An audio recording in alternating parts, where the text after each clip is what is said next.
Is the superhero movie fatigue real?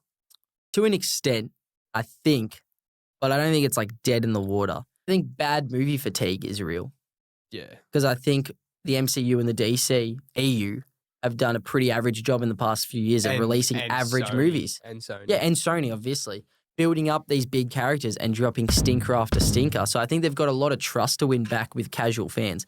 Obviously, diehard superhero fans and comic fans will go watch these movies, but casual fans, we're not going to have an endgame situation at all anymore where just everyone goes to the cinema. So I think they've got a bad movie fatigue and they're dropping absolute stinkers. And just because they release one good movie doesn't mean it fixes things. So they've got a lot of work to do, which I think James Gunn is working really hard at doing. Yep. So, yeah, I don't know. I don't think superhero fatigue will ever really catch up with us. I think it's just if you put good movies out there and consistently put good movies out there, people will go watch them.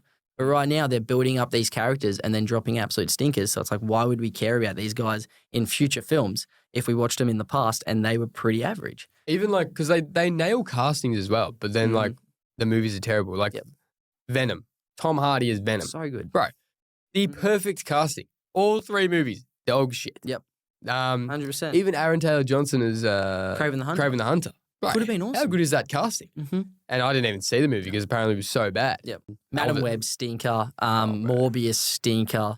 And then, even like you build up the new Captain America, it's not a terrible movie, but it was just a bit of nothing. Yeah, like this is like the movie for Anthony Mackie to take over as Captain America. I mean, it was just, didn't even feel like his movie. Felt like a Red Hulk movie and he was just sidelined in it. Yeah. So it's like, I don't know. Like, obviously, people are kind of coming at the new Superman, saying like, "Oh, it didn't even do this well in the box office, so it must be shit and stuff." I think the DC has a terrible target on its back right now because what the DCU left it in, it's been so bad for so long. Superman, Man of Steel was pretty average. Yep. Batman v Superman, Justice League, Aquaman 2, all these movies pretty much flopped. It's like they've got a big thing to get people back on track and want them to go watch these sort of movies. So they're going to have, I think that's why James Gunn's so careful with his projects right now. And he's not trying to do too much at once.